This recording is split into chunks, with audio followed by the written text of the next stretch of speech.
Hey, let me ask you guys something. Crash Bandicoot, is there not something a little bit fucked up about it? It feels and looks as classic as Super Mario or any of the great mascots from any era of platforming video games, and our nostalgia for it might override our remembrance of the experience of playing it, right? I feel like I'm starting to sound like Dan Olsen. Look, I just realized at a certain point, I'm about to be 30 years old. When I think of Crash Bandicoot, I think, oh, Crash Bandicoot. But when I pick it up and play it, I'm like, the fuck have I gotten myself into here? A couple months back, I said to myself, I have some downtime. I am going to beat a couple of Crash Bandicoot games to get the full experience, not just the memory of a classic pop culture figure of gaming.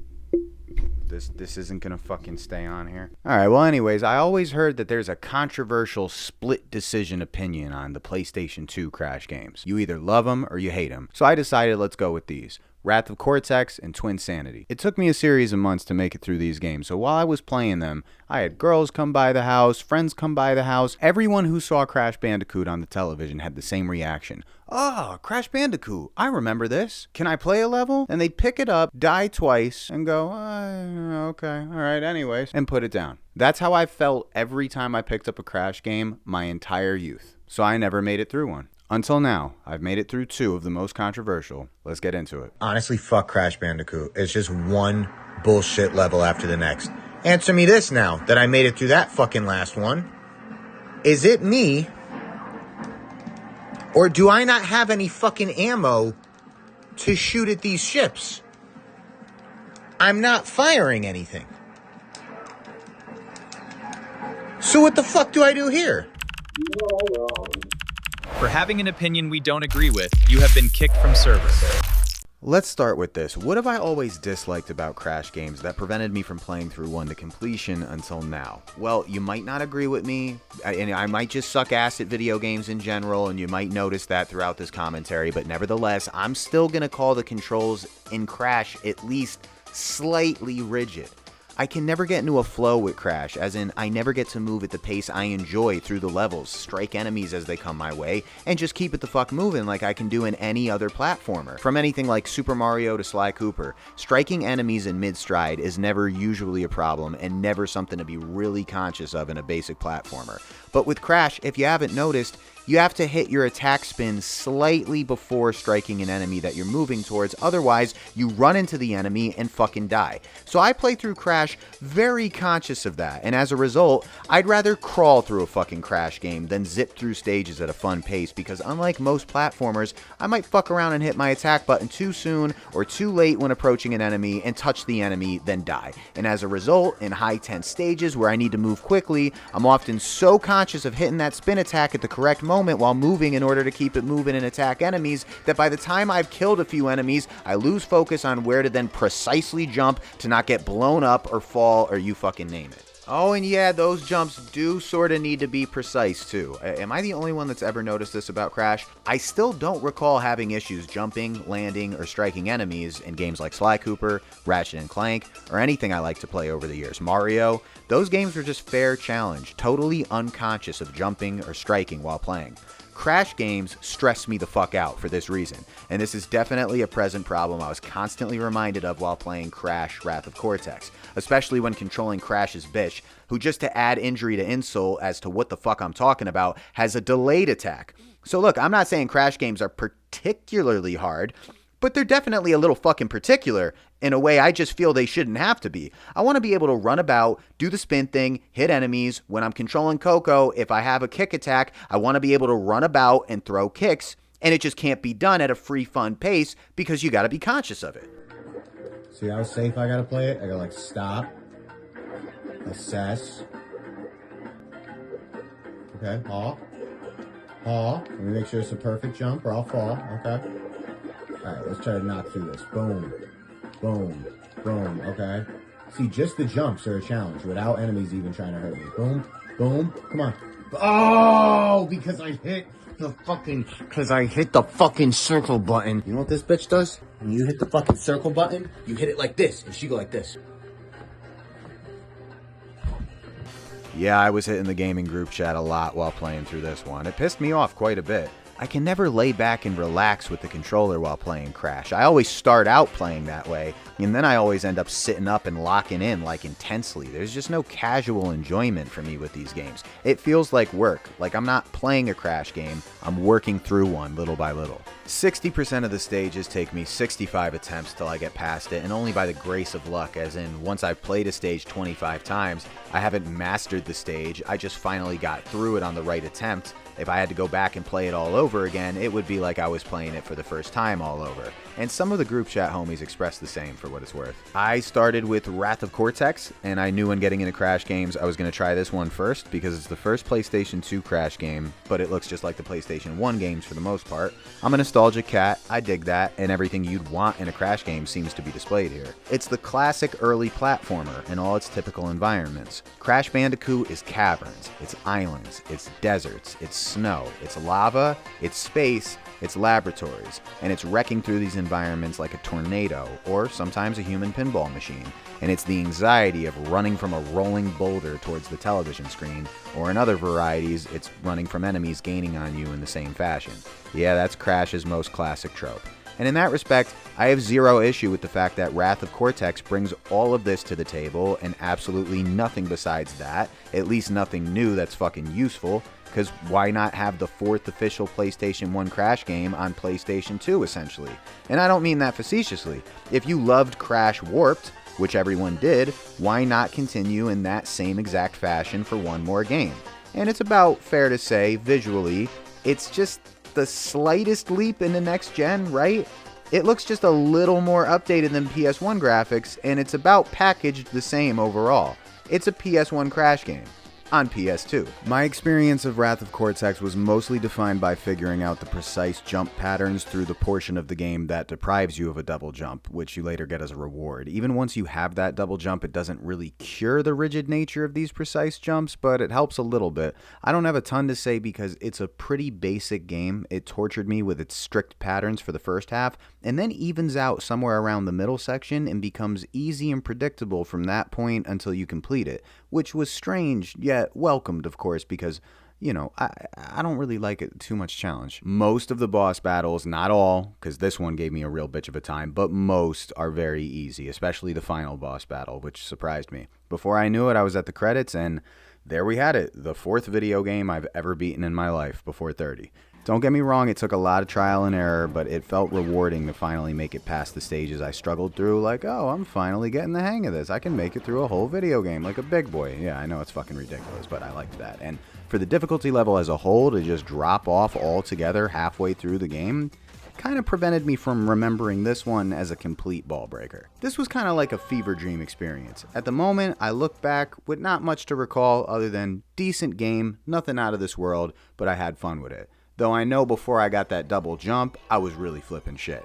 Because the proof is in the group chat. Before I got that double jump, I was sending all kinds of obscene messages and shit to the group chat. What's with the fucking enemies you can't destroy or move past? I've just played through this same fucking level 15 fucking times. I keep dying just from falling in the fucking river. Gotta get right to the edge, or you'll fall.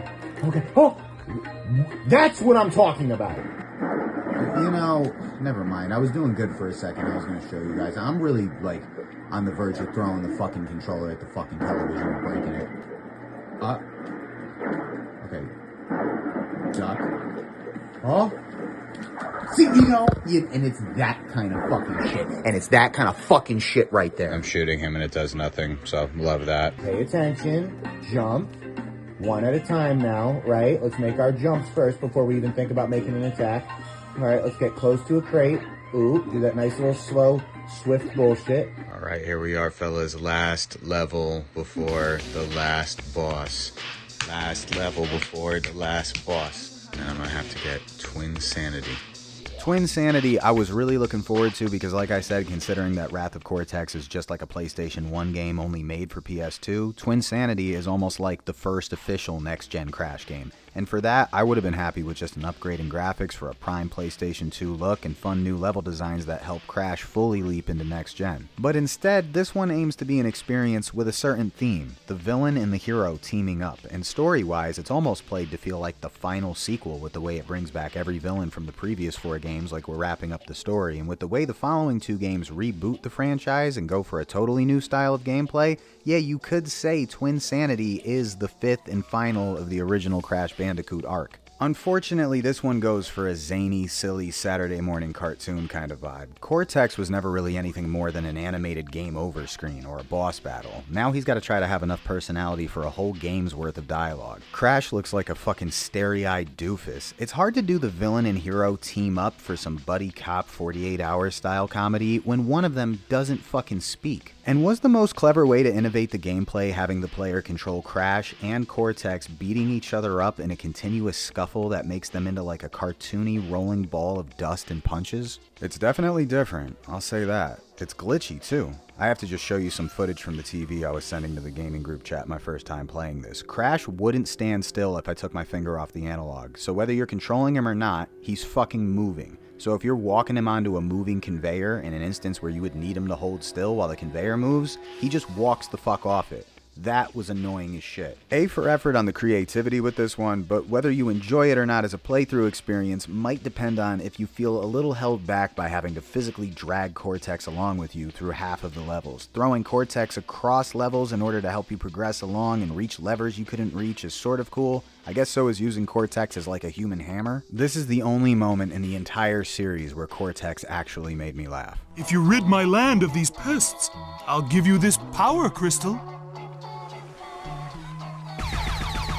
And I think this game's shining moment is the stage where Crash runs along the platforms in the foreground and clears a path for Cortex on the platforms he's running in the background. While it tries to come off as more cartoony than the rest, I actually think it ends up just coming off as creepy. The eerie, zany, lunatic music that loops over and over again, which some fans seem to love. I hear Crash fans say, oh, it's just got the best music. It's all a cappella. You gotta love a good a cappella soundtrack. To me, it sounds like mental institution crazy people music, the way it just loops over and over, like doom, doom, doom, doom, doom, doom, doom, doom, doom, doom, doom, doom. And people are like, oh god, it's just got the best music. Listen to how it goes. Doom, doom, doom, doom, doom, doom, doom, doom, doom, doom. It makes me feel like I'm going crazier by the minute. So I choose to play this one with the music on low volume or all the way off so I can just hear the cool sound effects of the game and really focus. Sometimes if a more badass soundtrack kicks up for one of the slicker levels, I'll turn it up, but for the zany creepy shit, I keep the music off.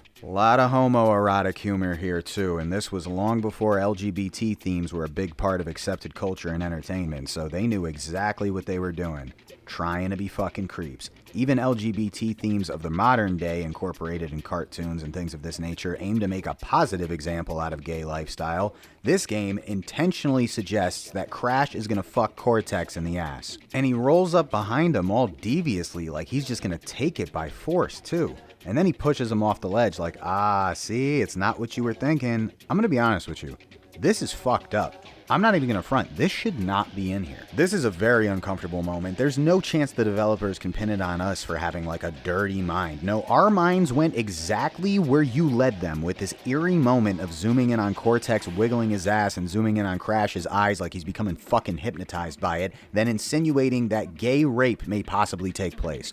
Holy shit. For all the new, cool, creative team effort themes between Crash and Cortex, for the most part, everything's pretty self-explanatory and easy to figure out on your own. But like with any Crash game, there's gotta be at least a few moments where I scratch my head for 25 minutes trying to figure out what the fuck I'm supposed to do here in order to move on and continue playing the rest of the game. In a stage like Classroom Chaos, there's a guard with a flashlight at the end of a hallway similar to something you'd see in Sly Cooper. I take 2 steps into this hallway and he shoots me in the fucking head instantly. Not only that, the game kind of halts you and holds you there so that you just take these headshots and can't dodge the arrows coming at you or whatever he's using to shoot you in the head. It's actually pretty violent for Crash standards, like bam, right in the fucking head as soon as you enter the hallway. And I kind of mean that it's violent. I mean, you don't see blood, but these arrows get stuck in your fucking head. Aren't you supposed to just kind of get hit with something and like disappear or do a little spin and pass out in a Crash game? That's pretty fucking tough. No matter what I do or how I approach this hallway, I cannot avoid instantly taking this fucking headshot as soon as I enter the hallway. There was a stage earlier in the game with a similar theme of ducking from enemies with the circle button so they can't see you. Once again, similar to Sly Cooper, but they were looking over the area from a watchtower, which is different from standing at the end of a hallway you walk down that's level with Crash, so I didn't quite make the connection. I did think to crunch with the circle button a few times, but still got shot. It wasn't until I finally pulled up a clip online that I realized what I never would have guessed is the solution by simply trying to feel out the game and figure it out for myself. All you have to do is get near them and hold down the circle button, and you should perform a super sneaky Master Thief move. Hold down the circle button near blue auras. I'm on it. Don't get me wrong, it's not like this setup didn't bring Sly Cooper to mind, but while trying to figure out what to do here on my own, my first thought was not to think what would Sly Cooper do because I'm playing Crash Bandicoot. But in fact, the solution was to do exactly what the fuck Sly Cooper would do in a Sly Cooper game. Hit the circle button to crouch near blue auras. So they bit Sly Cooper in plain sight, and poorly because the first time you have to duck and hide from guards in the game, there's no blue auras. You would think, what an idiot I am for not being able to figure out something so simple, but in fairness, it was the first thought that came to mind. I just didn't act on that thought because the second thought that came to mind was, wait a minute, it's not like we're playing Sly Cooper here. There must be something else you're supposed to do in this part. I'm not going to attempt to go near the blue auras and hit the circle button to crouch because that's what Sly Cooper does, not Crash Bandicoot. This game also introduces a half-assed, sort of, but not really, just for the fuck of it, open world theme that's really confusing and makes for a few where the hell am I going and am I headed in the right direction moments, at least for me. Especially considering that you can fuck around and accidentally wind up playing a stage you've already beaten by taking a wrong turn on this island or main hub world area or whatever it is.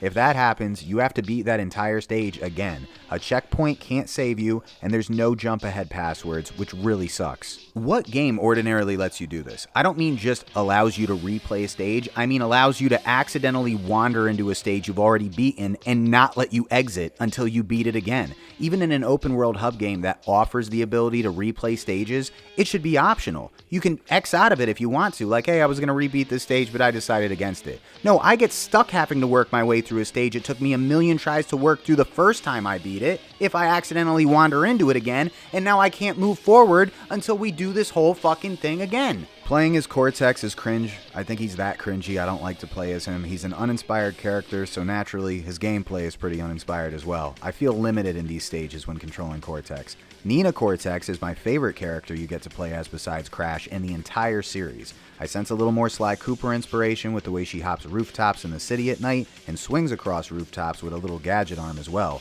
Only odd thing is that she also has Crash's spin. Nina also has the only run towards the camera while something chases you stage that I've ever thoroughly enjoyed in a Crash game. For some reason, I had to play this stage 60 times till I figured out how to beat it like every other stage in the game, but every single attempt was fun, and that's how a video game should feel. Maybe that's because when I die in this stage, it feels like a pure failure in my strategy, whereas when I die in any other given stage in this game, it could be because the fucking camera angle shifts to a weird position or gets stuck as we wind through a particular section or some other stiff gameplay issue that just feels more like the game itself is dicking me. Hey, while we're at it, how in the hell was I supposed to know I could make this jump?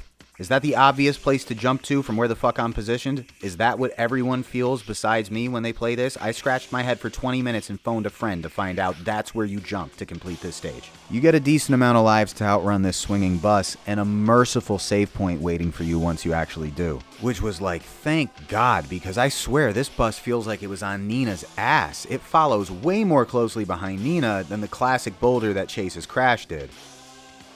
Oh, wait, never mind. That wasn't a real progress of the game's save point. That was a save point for the amount of lives you currently have in playing through this stage.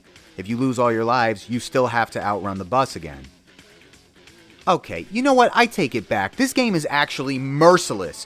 Once again, I didn't master the Nina running from swinging bus fucking stage. I just finally pulled it off after 60 attempts, and now it's probably going to take me another 60 attempts just to get right back to where the fuck I already was. Honestly, this is why it takes me a month to beat a Crash game. I find a night to relax, I say I'm going to kick back on the couch and finish the Crash game I'm working on. I take 60 tries to finally beat a stage just to get sent back and do it all over again, and now I'm fucking irritated and ready to give up for a week until I forget the tragic memory that I played one Crash stage 160 times games for an entire night, but then I go, at least I've had a week to calm my nerves about how annoying that is, and maybe now I can try again. Once I try again, if I finally beat the stage that essentially took a whole night of frustration and then an entire week off before I was ready to attempt it again, once I come up against the next ultra annoying stage, I put the fucking PlayStation away for another week to cool down again, because this is so much more stressful than this cute, silly looking cartoon animal mutant game from one of the earliest PlayStations is supposed to be. This one is way more irritating than Wrath of Cortex. My nostalgic love for just the idea of Crash Bandicoot as a pop culture figure dies a little bit more every time I pick up a fucking Crash game. I have a father who's really like George Costanza in real life. I was already installed with a certain amount of irritability that makes up my odd, naturally intense personality, so me and these stressful ass Crash Bandicoot games are not a good mix. I genuinely disrupted the entire house playing this because I can't help but have outbursts like a fucking Tourette's person every time I die in this game. I am not trying to be an angry video game nerd parody either. I genuinely wanted to enjoy this, and I am genuinely fucking livid at these save points. And that's the biggest problem with this game. Does anyone else feel like you play through 2 levels worth of obstacles before you finally reach a save point? You know how you sort of instinctively feel when you should be approaching a save point in a game? I don't know, maybe after making it through a tremendously challenging stage that took fucking forever? Yeah, that's genuinely when you should arrive at a save point. You overcome a level's worth of obstacles, save point. Twin-sanity's layout plays like overcome a level worth of obstacles. Boy, that was massively frustrating, right? But wait, overcome another level's worth of obstacles, then you get a save point. After you make it through that Nina stage, you take control of Cortex for a boss battle. You think I could at least get a save point for the boss battle so I could learn whatever goofy patterns needed to defeat this boss the first time experiencing this part of the fucking game? Nope. If you die, you play the Nina shit all over again. I mean, if you lose all your lives, that's what happens. But even if you die once, you still have to play at least half of this previous Nina stage over again. So the experience of every stage goes like this. We'll use this stage as an example. You play this part where Nina outruns the bus over and over and over again until you finally beat it, at least for somebody with my gaming capabilities. Then you work your way through a bit of this Nina portion on the rooftop and get to the boss battle. If you die while trying to figure out the boss battle, you gotta play the Nina runs from bus stage again. So if you haven't gotten good at outrunning this bus, you gotta practice that some more, still not having yet figured out the patterns for this upcoming boss battle. But in order to have enough lives and mental clarity to learn and beat this boss battle that's after all this bullshit, you gotta get good at this stage where you run from the bus so you can clear up some mental room to figure out the boss battle once you get to it. It has to all be done in essentially one fucking attempt. If you die once, might as well kill yourself an additional 4 times and start over so you have all 5 of your lives. And your goal is going to be to conserve all 5 lives and maintain them until you get to this boss battle with Cortex and whoever the fuck this bitch is. Mind you, this is the only game I have ever played in my life that doesn't consider defeating a boss a natural save point. That is not how video games even work. If you defeat a boss, you've completed the stage and you move on to the next level. In this game, you can die in the stage after your last boss battle and get sent back to before you beat that boss, so you have to defeat the boss all over again. Where have you ever seen something like that in any other game ever? Oddly enough, though, the boss battles in this game are actually rather easy. It's all the shit that surrounds the boss battles in the stage before and after the boss, just in case you gotta replay the boss again, that provides all the difficulty. I spent so much time trying to beat this portion of the game playing as Nina and Cortex, it feels like forever since I played as Crash, and I am so relieved to take control of him again.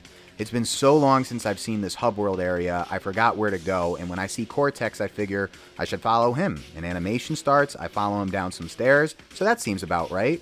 And slowly but surely, after having a bitch of a time beating that last level and finally being able to move forward, this glitchy piece of shit just allowed me to walk back into another level from way earlier in the game that I already beat. And if I want to move forward, I have to play this whole stage over again. That's the second time this has happened to me. This game cannot find a way to be even more overbearingly fucking upsetting than it already is, and I cannot take anymore. That's it. That's an official fucking rage quit. I gave it all the patience I could, and maybe if I'd win a fucking grand prize for completing this game, I would stick it out. But I'm just not enjoying myself at this point. This one is a taxing, glitchy, frustrating, bizarre, pre-LGBT homoerotic acid trip that bites everything cool from Sly Cooper aside from a reasonable fucking save point. It's almost as if the theme of this game is that Crash has finally gone mentally insane and teamed up with Cortex to agitate you to the point of insanity as well. And whether it's Cortex or the player, somebody's getting fucked in the ass. I'm not one for gay jokes, but if you ever know two straight male adversaries that take so much acid they eventually lose their minds, start having anal sex, and using each other as snowboards to ski down a fucking mountaintop,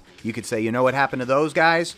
Twin-sanity. Seriously, A+ for creativity in conceptualizing the most absurdly unique plot that's ever been conceptualized for a sequel to a classic platformer, but fuck this game. That's 2 Crash Bandicoot games in 2 months, and I am fucking mortified. There is no way I'm spending $50,000 to buy a PlayStation 5 so I can play Crash 4 and have an even more expensive, stressful experience. I can't remember if it came out for the PS5 or the PS4, but it's all the same shit to me. I haven't owned a modern console since I was a kid. I've been told to check out Crash 2 because it's said to be the easiest of the franchise, and maybe I'll do that. As for the divisive opinions of the PlayStation 2 Crash games, I'm 2 games in, and purely judging based off of difficulties that come from everything but the intended natural difficulties of the fucking game, all the difficulties in these games come from unreasonable shit. Of the 2, I find the least unreasonable to be Wrath of Cortex. I got frustrated, but I had fun. With Twin-sanity, I just got frustrated.